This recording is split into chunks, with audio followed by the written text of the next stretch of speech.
नमस्कार, आप देख रहे हैं अमृत विचार और मैं उज्ज्वल झा। जैसा कि बताते हैं आपको, मौजूद है कलेक्ट्रेट के पास एक SBI का मेन ब्रांच है। आप देख सकते हैं कि किस तरीके से जो है यहाँ पर जमावड़ा लगा हुआ है। हम आपको बताते चले कि आज बैंक कर्मचारियों का हड़ताल है, आज और कल। यूनाइटेड फोरम ऑफ बैंक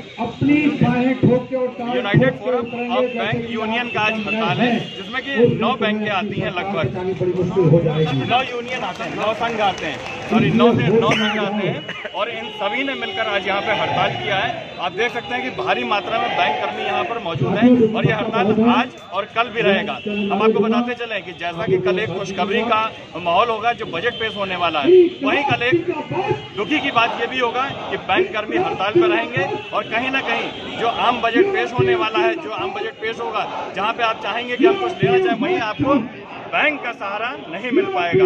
इसी मैं हमारे साथ बैंक के कुछ अधिकारी हैं, यहाँ पे कर्मचारी हैं खड़े हुए हैं। हम पूछेंगे कि आखिर ये जो हड़ताल है इनका, ये कहाँ तक जाएगा और किस वजह से इतना आक्रोशित होना पड़ा इन्हें, जो कि सड़क पर उतरने की नौबत आ गई। क्या नाम है आपका? मैं Sunil Kumar Mittal, United forum of bank unions का अध्यक्ष। मैं आपके लिए आपके चैनल के माध्यम से ये बताना चाहूँगा, अपनी पब्लिक के लिए, अपने लोगों के लिए, कि बैंकों का अंदर कभी भी स्ट्राइक के माध्यम से पब्लिक को या गवर्नमेंट को या कोई इंस्टीट्यूशन कभी कोई नुकसान पहुंचाने की इंटेंशन से कोई स्ट्राइक नहीं करती। लेकिन 27 महीने से जो 11वां वेतन समझौता हमारा ड्यू है और बैंकों की ये एडवेंसी है, गवर्नमेंट की एडवेंसी है कि वो उसके लिए एक सम्मानजनक समझौता नहीं दे सकते।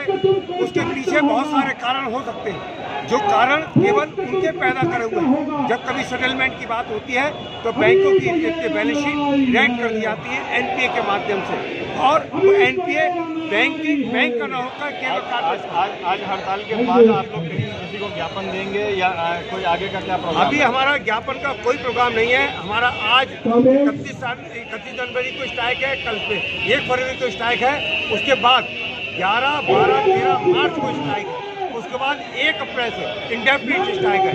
और ये स्ट्राइक तब तक चलेगी जब तक बैंक कर्मियों के साथ में ये 11वां वेतन समझौता एक सम्मानजनक स्थिति पर नहीं। क्या नाम है आपका? दिनेश सक्सेना, यूनाइटेड फोरम का संयोजक। बात कर चुका हूँ। तो आप ये बताइए, जैसा कि आप कल आपको पता होगा आम बजट आने वाला है, तो इसमें सरकार को कितना बड़ा झटका लग सकता है? सरकार को झटका है कि जिसकी रीढ़ की हड्डी टूट रही हो वो सरकार कितने दिन टिकेगी? उसकी रीढ़ की हड्डी है बैंक। सरकार दो ही जगह पे लड़ती है, या तो बॉर्डर पे सेना लड़ती है, तो देश के अंदर फाइनेंस बैंक रहते हैं। इनकी चाहे इतनी बड़ी छोटी योजना हो, कितना बड़े देश के अंदर, जब देश का प्रधानमंत्री बना तो देश के अंदर मुद्रा लेके आया। इस देश के अंदर 4.5 लाख लोन जो है मुद्रा के बहाने बैंक लेती है। चाहे इनके छोटे लोन और प्रधानमंत्री रोजगार योजना, कितनी इनके देश के अंदर जन खाते खुलवाए। इस बैंक के कर्मचारी रात को खड़े होकर के खाते खोले, मुद्रा लोन किए। नोटबंदी के टाइम में लोग, सारी दुनिया जानती है कि इस देश के अंदर कैशियरों का एक लंबा नुकसान हुआ, लेकिन रात में 1-1 बजे तक लग करके नोटबंदी के समय गए। उस समय सरकार ने कहा था, बैंक कर्मियों ने, आप हमें 50 दिन दीजिए, हम आपको बढ़िया, और आप बैंक कर्मियों की शाबाशी दी। लेकिन आज जब पैसा देने का नंबर आया, उन्होंने हमें कुछ नहीं दिया, कह दी झोली खाली है। तो आज हम उसके विरोध में देखिए, जैसा कि इन्होंने बहुत ही अच्छा बताया, जैसा कि बॉर्डर पे सेना होता है, उसी तरीके से ये भी बैंक में अपना काम करते हैं। इसी कड़ी में हमारे साथ एक और भाई जुड़ रहे हैं, बैंक के हैं। क्या नाम है आपका? चरण सिंह जी, ये बताइए, जैसा कि देश की GDP के लिए आप बात कर रहे थे, तो उसके बारे में क्या कहना चाहेंगे? हड़ताल तो है जो चलेगा वो, इसके बारे में जो आप बता रहे थे,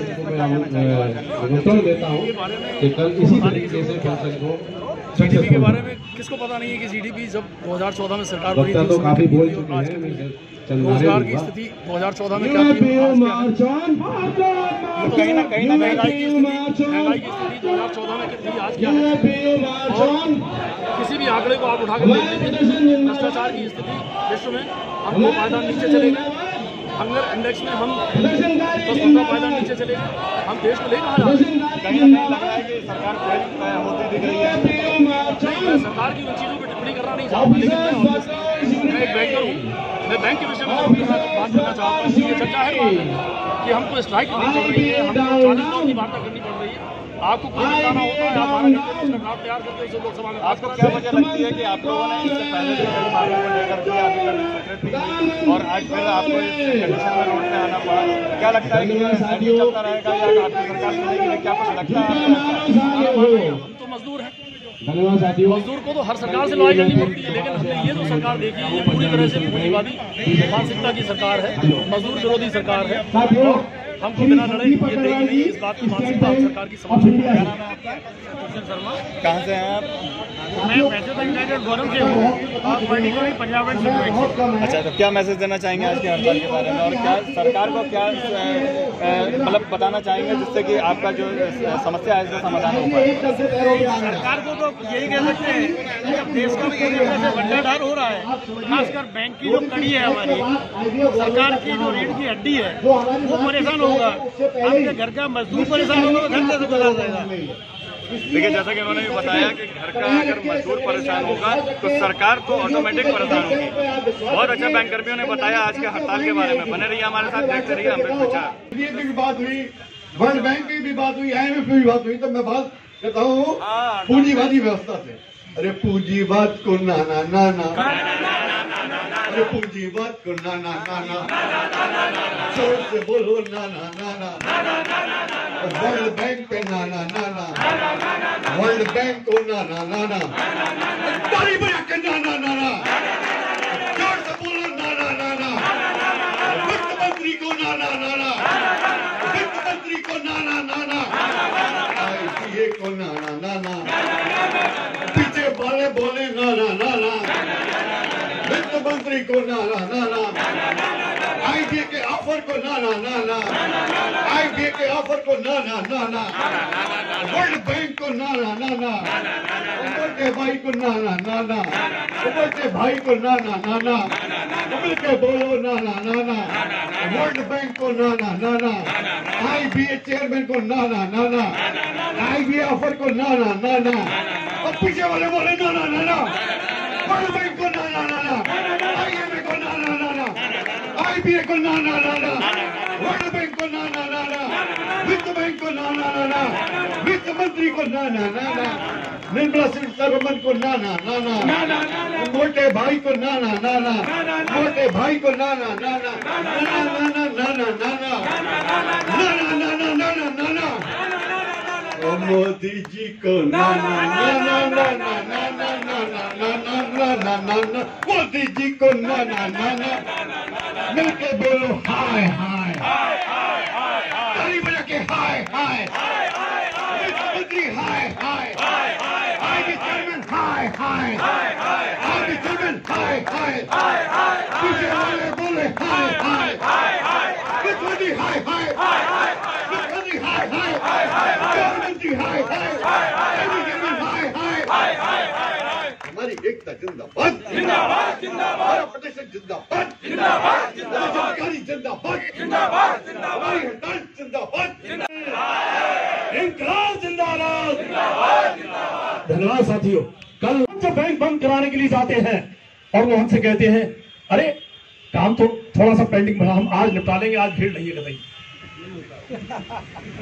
तो मुझे उनकी कार्य क्षमता पर शर्म आती है और उनको शर्म आनी चाहिए कि अगर आप शाम के 5 बजे तक अपना काम नहीं कर सकते तो आपको नौकरी में भी रहने का कोई हक नहीं।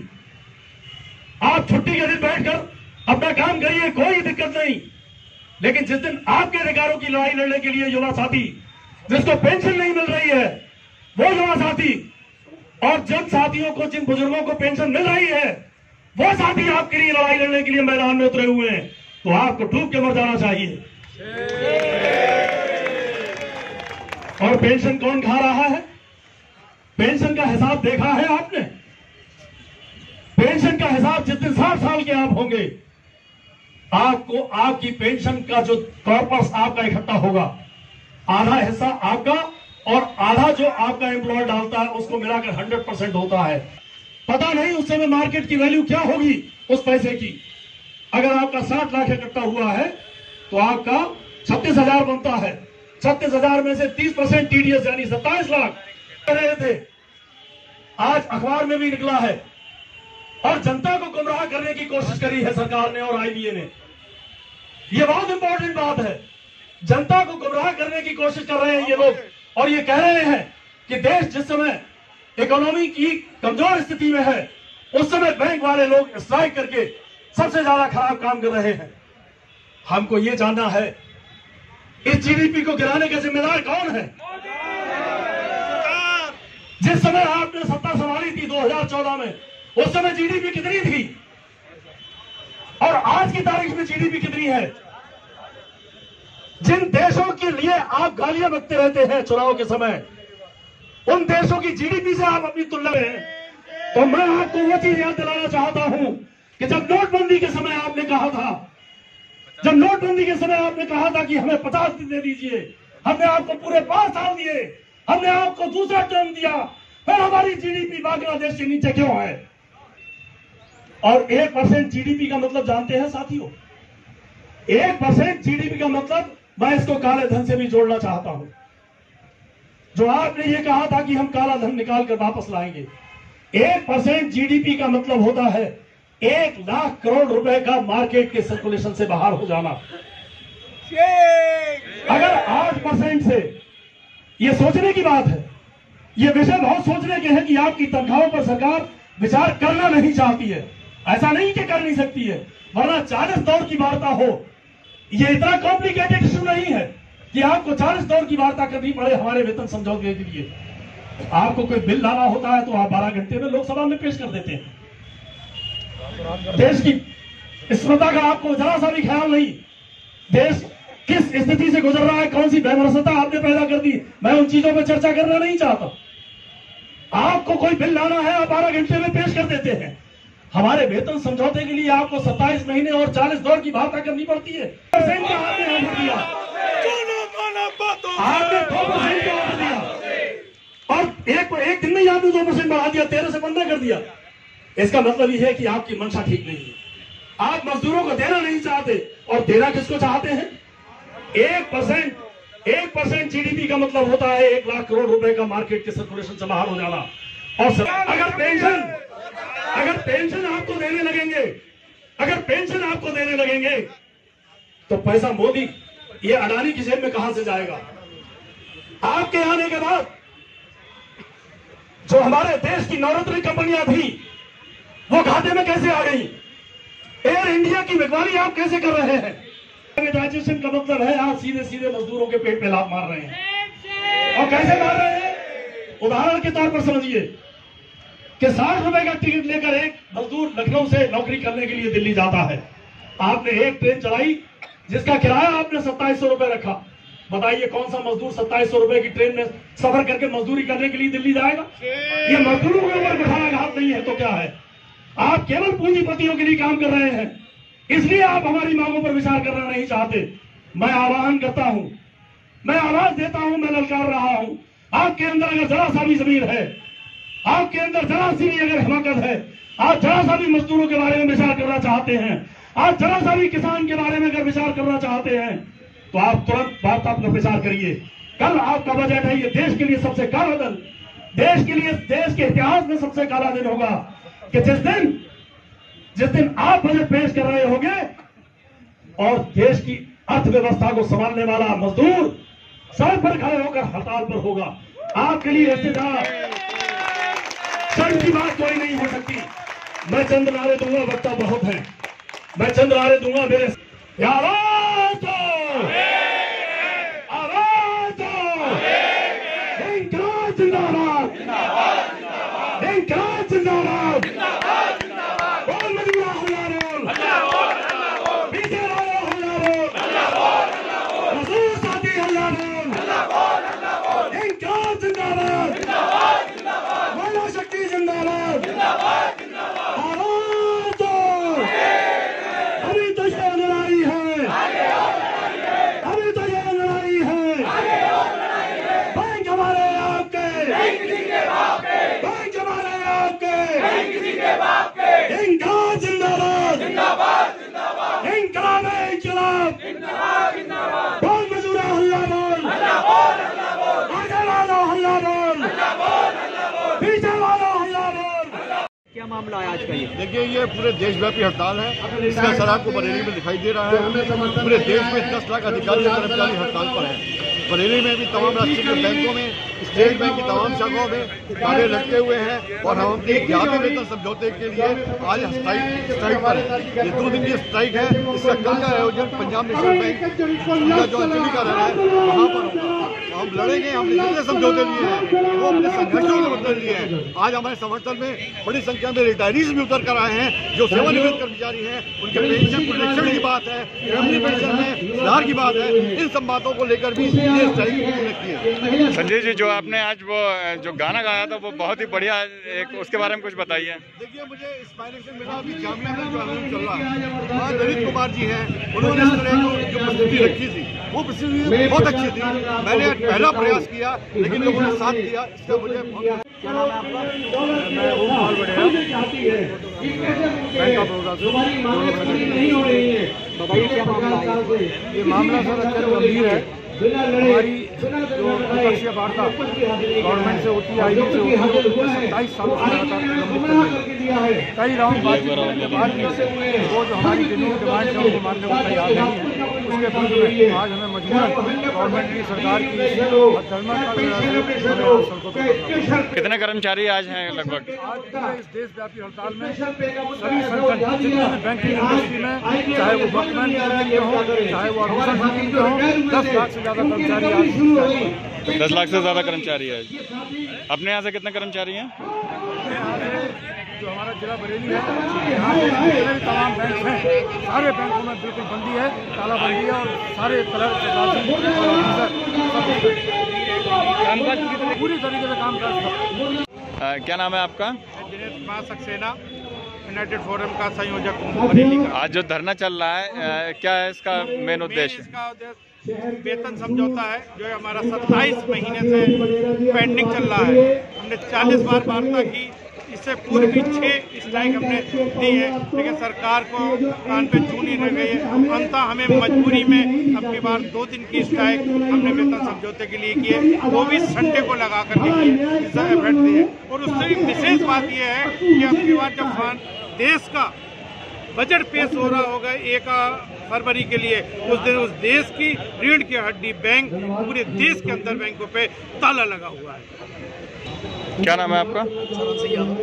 चरण सिंह। आज जैसा कि आपने अभी भाषण जो दिया, आपका बहुत ही बढ़िया भाषण था, क्या कहना चाहेंगे इस हड़ताल के बारे में? ये हड़ताल हमारी बिल्कुल जस्टिफाइड है और ये बात तो सोचने का विषय है कि जब सरकार ने खुद हमारे लिए ये कहा था कि हम 1 नवंबर 2017 से पहले जो हमारा वेतनमान जिसको लागू होना था, नया वेतनमान, उसको हम लागू कर देंगे। हमने अपनी चार्टर ऑफ डिमांड 6 महीने पहले जब सरकार को दे दी, तो फिर उसके बाद 27 महीने लगाने की क्या ज़रूरत है? और फिर हम हड़ताल पे हड़ताल करते जा रहे हैं, आप वार्ता पे वार्ता करते जा रहे हैं। हम क्या समझें कि आपकी सरकार